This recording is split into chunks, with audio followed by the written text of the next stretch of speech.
yang semua orang tahu tetapi kita terlupa. Ada di mana-mana tapi tak semua orang nampak. Berhubung kait, saya mula dengan mukadimah saya dengan apa yang disebut oleh Allah, fa ammal yatima fala taqhar wa ammas sa'ila fala tanhar wa amma bi ni'mati rabbika fahaddis. Yang maksudnya, adapun pada anak yatim, janganlah engkau berlaku kasar. Pada orang yang meminta, yang kurang mampu, janganlah engkau tengking dan herdik. Maka adapun nikmat Tuhanmu, hendaklah engkau sebut-sebutkan sebagai tanda syukur kepadanya. Ini ayat yang menunjukkan bagaimana adanya golongan orang kurang upaya, anak yatim yang memerlukan perhatian. Sultan Selangor tuanku, dalam titah pembukaan sidang ada menyebut bahawa beta ingin melihat orang asli dan orang OKU ini terus dibela dalam segala aspek kehidupan supaya mereka boleh duduk sama rendah dan berdiri sama tinggi dengan semua rakyat di Selangor. Datuk Menteri Besar Selangor dalam belanjawannya menyebut dalam pantun yang ringkas, rajin membaca kitab dan buku, ilmu dimanfaat juga dibahagi. Warga emas, ibu tunggal dan OKU sentiasa dibantu dan disayangi. Cantik bahasa pembentangan, elok, tetapi mari kita lihat fakta yang ada dalam negeri Selangor ini. Adakah kita bercakap seiring dengan prestasi yang kita buat di Selangor ini? Jawapan yang diberi dalam soalan bertulis, soalan lisan. Apa jawapan kerajaan? Menyebut OKU yang didaftarkan adalah sebanyak 5,868. OKU yang menerima manfaat di bawah skim usia emas hanya 759. Berapa peratus itu? Hanya 13% sahaja yang menerima skim usia emas. Di Selangor, banyak agensi yang kita dengar hal OKU ini. Tetapi tuan-tuan dan puan-puan yang berhormat sekalian, hari ini saya terkejut apabila kerajaan mendedahkan agensi-agensi pelaksana. Berhubung kait dengan OKU ini, ada 23 agensi negeri yang ada dalam negeri Selangor ini. Semua agensi ini duduk di bawah Kementerian Pusat, tidak ada di bawah agensi negeri Selangor. Soalnya, di mana keseriusan kita? Yang berhormat sekalian, kita diberitahu hanya ada 2 PBT yang mesra kepada OKU, MBPJ dan MBSA. Persoalannya, di mana PBT-PBT yang lain? Saya membangkitkan isu ini kerana OKU, suka tidak suka, mahu tidak mahu, di dalam mana tempat sekalipun, dalam dun mana sekalipun, OKU ini wujud di mana-mana. Dan sangat memeranjatkan apabila kita tahu perbelanjaan seorang OKU sebulan untuk perubatan OKU ini mencecah sehingga RM3,000 untuk pemulihan. Yang ini dijangkakan sebagai 3-4 kali ganda daripada kos anak biasa. Soalnya di mana kita? Di mana kerajaan negeri? Sedangkan ibu-ibu, bapa-bapa mereka ini setiap hari menantikan harapan di manakah dan bilakah lagi bantuan akan tiba kepada mereka. Kita lupa orang-orang ini. Sedangkan dalam pilihan raya saya sebut, kita usung mereka, kita naik kursi roda, kita naik van, naik ambulan, bawa tempat mengundi, kita suruh di pangkah kita. Tetapi setelah kita menang, kita hampir-hampir terlupa. Saya menaruh harapan yang tinggi kepada Datuk Menteri Besar. Kita jaguh di mana-mana, ekonomi kita baik, infra kita baik, semua benda kita baik, kita top. Tapi saya minta Datuk Menteri Besar, tolong tengok pada OKU ini. Tolong. Kerana ini di bawah, saya lupa nak rujuk P tadi, semangat terlebih.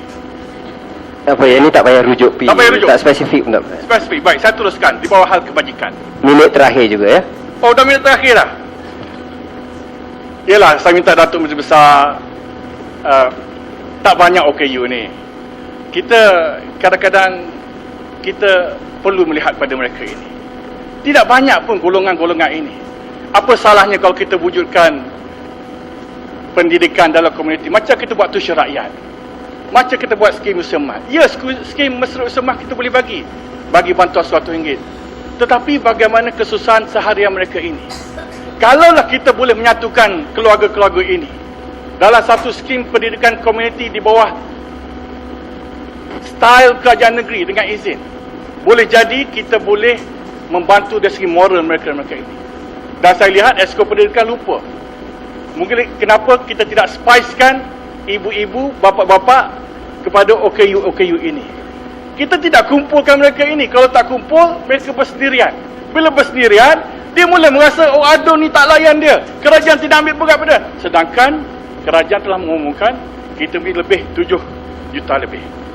Tuan Speaker, saya mencadangkan wujudkan pusat sokongan mereka ini. Carilah rumah kedai yang mudah-mudah. Tidak perlu pada satu bangunan yang besar yang cantik. Rumah kedai yang mana di dalam tu ada fasiliti dengan izin, ada jurulatih dengan jurulatih yang terlatih, supaya mereka boleh datang dan berinteraksi di antara satu sama lain. Saya mohon, kalau Datuk Menteri Besar suruh payah melutut pada Datuk Besar mohon bantuan, saya bersedia untuk melutut dan minta bantu melihat pada OKU ini. Tuan Speaker, Ayat terakhir. Hal tanah, pengambilan masjid. Tolong selesaikan hal masjid ini. Ada tanah yang mana surau duduk di atas tanah, di pai jelas dalam, surat Taqwaniyah. Orang nak bangun pun tak boleh, nak membesarkan pun tak boleh, nak buat program pun tak boleh kerana surau ini duduk di atas tanah orang. Kita telah setuju untuk mengambil alih, tapi sehingga hari ini belum selesai. Ada kes kedua, tapak masjid di Kampung Melayu Subang, Sungai Buloh. Tapak tidak ada masalah, cuma laluan untuk ke masjid itu terpaksa melalui tanah orang. Lot yang disebut sebagai Lot 64321 PT 35378 yang menghalang. Saya minta kerajaan melihat perkara ini sebagaimana melihat pada masalah kuil-kuil yang saya rasa masih perlu lagi kita selesaikan pendaftaran kuil-kuil yang ada pada hari ini. Sekolah agama. Sikit. Sekolah agama ini adalah baby kita dengan izin. Sistem dalam Malaysia, agama di bawah kerajaan negeri. Kita jangan lupa benda yang di bawah kerajaan negeri. Hal agama. Sekolah agama ini masih di peringkat yang daif. Di Paya Jaras baru ada pembangunan yang tengah dibina sekolah menengah agama yang ada di Paya Jaras. Masalahnya ia terletak agak jauh daripada masyarakat-masyarakat. Saya nak mencadangkan pada kerajaan, tolong bina asrama yang ada pada sekolah-sekolah agama ini, supaya anak-anak ini, mereka-mereka ini boleh menetap di asrama yang mana mak bapak mereka susah untuk mengantar anak-anak ke sekolah. Sungai, masalah sungai. Ni dah banyak koma dah. Oh, banyak koma. Dia tak habis lagi. Senapas lagi. Ni dah memang betul-betul ayat terakhir dah. Ayat terakhir saya sungai. Sungai saya minta banjir lumpur yang berlaku November baru ni adalah sangat-sangat memerikkan. Saya berterima kasih kepada Yang Berhormat Esko Infra yang turun dalam masa 4 hari berlaku, terus turun ke Padang. Dan saya berterima kasih juga kepada Datuk Bandar MBSA dengan pasukan mereka yang turun melihat sendiri tempat kajian banjir lumpur. Cuma masalah yang kita lihat adalah dulunya saliran parit, sekarang dah jadi sungai. Jadi persoalan sekarang, berapa lama kerajaan perlu untuk menggazetkan sungai-sungai ini supaya JPS boleh masuk untuk menyelesaikan masalah.